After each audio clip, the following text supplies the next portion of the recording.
So the first thing you need to do when you're making scalloped potatoes is thinly slice a weird amount of potatoes. We're talking 5 pounds of potatoes. That's about 2¼ kilos. Basically just one of those good bags. I like to use a Yukon Gold or a yellow flesh potato for mine. I find they have a nice amount of starch, but they're not too starchy that they kind of disintegrate. Sometimes russets get a little bit too floury in there. So for me, Yukon Gold's all the way. Now, if you want, I've kind of given up the goat by leaning on this right now, you could slice this with a knife. You could slice this with a mandolin using the guard. Personally, I had a bad experience with my mandolin, so she sits in a drawer. Or you can use a food processor. Now, a food processor, if you have one, typically come with a couple different blades. There's the normal blade that you put in the bottom of the bowl. There's a cheese grating blade, which you could also use for this recipe. But then there's also this blade right here up at the top. It sits up here, and this is actually a slicing blade. So what that's gonna do is it's gonna thinly slice my potato. You want them sliced into about 1/4 centimeter-ish thin slices. So I'm gonna pop my potatoes in. So far, you're like, nothing's happening. Great. I'm gonna turn it on. Still nothing happening, because this is a safe food processor. And then we're just gonna put this in and just press down. And in that amount of time, we have sliced our potato. Listen, working smarter, not harder is the name of the game, especially when you're having guests over. So that is absolutely perfect. I'm gonna get rid of the blade. Super good. And I'm gonna add these potatoes into a pot. Now, we've sliced them all. Here's some over here. I'm gonna pop those right on in. And as you can see, there's nothing going on in here. Right now, this does not look like I'm making scalloped potatoes because typically you don't actually put scalloped potatoes into a pot first. But this is something that I figured out relatively recently. If you ever made scalloped potatoes and had the mixture, the cream mixture, kind of get grainy, kind of get a little funky. So there's a couple ways to combat that. Sometimes you can make a little bit of a roux and make a cream sauce like that. That flour kind of helps bind things together, that little bit of starch. But I figured out a different way. So into these potatoes, we're actually gonna add our cream and our milk right into here and just parboil them. That's gonna do a couple things. That is going to slightly bring a little bit of that potato starch into the cream, and then some of the cream is also gonna go into those potatoes. So they're gonna get to know each other and be a little less angry when we put them into the oven. Does that make sense? Now hold on, everybody, because we're going in with 3 cups of whipping cream. Listen, it is Thanksgiving, it is scalloped potatoes. Nobody said we are going light, we're having a great time. But if you do this, whipping cream is also really great because whipping cream has more fat in it, so it makes it less likely to split, which is a dream. I'm also gonna go in with 2 cups of whole milk. Whole milk is what I usually have. If you don't have whole milk, 2% could work, but I wouldn't go 1% or skim. 1%, not enough fat. Skim milk just tastes like weird water. Not necessarily what I'm looking for. Now into there, we're gonna go in with 3 cloves of garlic. I've just got them right here. I've just peeled them and I'm just gonna mince them right on into the pot. This is gonna just perfume everything. Oops, one went in whole, but we'll get it. Don't worry about it. I'm just gonna pop that in. That's gonna perfume and almost steep in that cream. Lightly cook while that cream kind of comes to a simmer. And it's also just gonna make it so all of the potatoes have that little bit of garlicky flavor. All right, perfect. Already this smells amazing. Cream, garlic, and potatoes, what more could I want? Now, a little bit of thyme is always a good thing, both in the terms of a clock, but also the herb. But I'm gonna go in with about 3 sprigs of thyme. Now, when I say 3 sprigs, I count that as a sprig, I count that as a sprig. Basically just like a little handful. They don't have to be that even. I'm not even gonna chop these. I'm just gonna pop them in just to kind of steep in here a little bit with all that cream. Season that up with about a teaspoon of salt, because that cream and potato is gonna go into that whole dish later, so season it up nicely.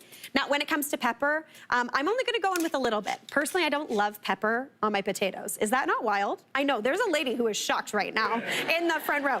I only like a little bit of pepper in my potatoes. I don't know what it is. Maybe it's just the look of it, not really feeling it, but if you want pepper, feel free to go heavier. I'm going with about a 1/4 teaspoon. And then we need a little bit of pocket nutmeg. I do not have a pocket on today, but my friend Joe made this little guy for me, and he has a little happy face on him.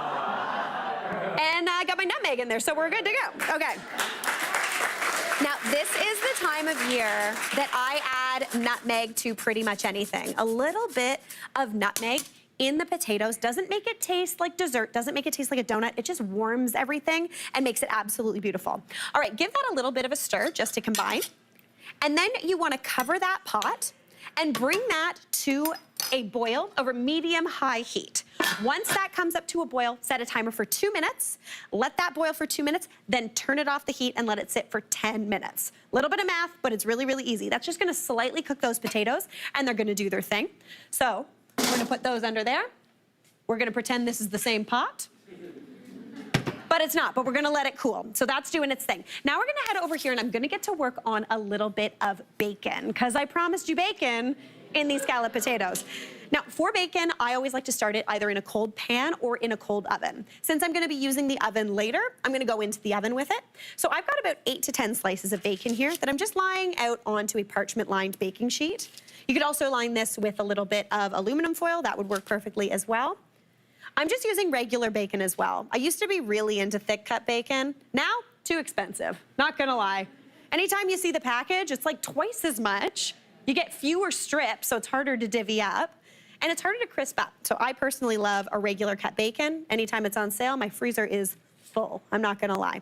All right, so I've laid that bacon out, and then what I want you to do is I want you to pop that into a cold oven. Not a hot oven, cold oven. So pop that bacon in, turn the oven on to 375 degrees. Once that comes up to temperature, set a timer for about 10 minutes.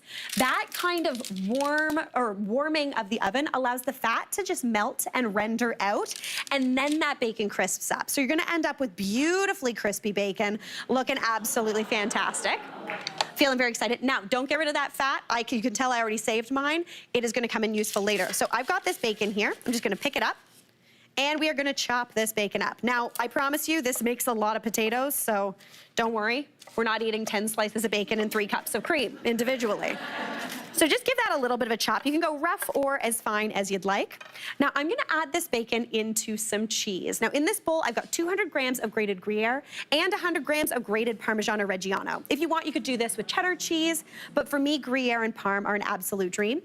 Into there, I'm gonna go in with another little strip of some thyme. Just grab it, pull it, give it a little rip. We're good to go. Things get really messy in the kitchen. It's always a good thing. Perfect. And I'm just gonna give that a little bit of a toss together. Already, you could serve that and call it a salad. Everyone would be happy. Now, come and join me over here. So remember that reserved bacon fat I had from earlier? I used it to actually grease my casserole dish. If you don't have it or you didn't save it, don't worry, that's totally fine. You could easily do this with a little nonstick cooking spray or butter, but you've got it. And here I've got those potatoes that have been simmering for that 2 minutes, or boiling for 2 minutes, and then just sitting in that cream for about 10. They're not cooked. They're just a little bit tender. So what I want you to do, take out that sprig of thyme and grab those potatoes and just start layering them in. You want about 1/3 of the potatoes in here, just across the bottom. We're not taking any of the cream yet. Just add the potatoes in to a nice layer. I'm not being fussy about it. Then I'm gonna scatter it with about 1/3 of this beautiful cheese and bacon mixture. And I'm just gonna keep layering. We've got all those layers in, and I still have all of this cream mixture left over that's got that garlic and a little bit of thyme steeped in there. So what I'm gonna do is I'm gonna just pour this carefully over top of everything, just so it seeps down. Now, this extra liquid is just gonna help cook those potatoes. As those potatoes cook, it's gonna firm up a little bit because all of that starch is gonna kind of come out of those potatoes and just cook into that cream, and it's gonna be like alchemy that is delicious, which is always a good thing. This is the most dangerous, scary part of making these potatoes, because you might pour your cream everywhere, but you know what? No use crying over spilt cream. You know that one? All right, that's looking beautiful. So now what you wanna do is you wanna cover this, because you wanna seal in that moisture and help those potatoes cook really, really nicely in the oven. So I've got a little bit of aluminum foil here. If you want to, you could grease it with that bacon fat if you're feeling it. But you could also just do a little nonstick cooking spray. So just add that right on down, just to make sure nothing sticks. Then I'm just gonna pop that on top, seal it up as well as possible. It's not like the end of the world if it's not sealed perfectly. And I wanna pop that into a 375-degree oven. Remember that we heated for our bacon earlier. That needs an hour in that oven. There's that bacon, speaking of which. Pop her in. That needs an hour covered. Then you're gonna uncover it and let it go for another 20 to 30 minutes, or until those potatoes are cooked through and tender and golden brown, and you end up with something that arguably looks absolutely delicious. Now, that is enough potato to feed a very hungry family. Anytime I am making potatoes for my family, I'm not gonna lie, I always pretend this is for like 10 to 12 people. My family, 5 to 6. Yeah. Let's be honest. Okay, I'm gonna dig in the corner. Oh my gosh, they're tender, they're golden brown, they're cheesy. That cream hasn't split, it's thick and wonderful. God. You have to make that. That is absolutely delicious. I am very happy right now. And studio audience, you're about to be happy too, because to help you serve up your own Thanksgiving dishes, thanks to IKEA Canada, you're all going home with their fall holiday bundle. Hey, Mary here. What did you think? Drop your comments below and don't forget to like and subscribe for more of the good stuff.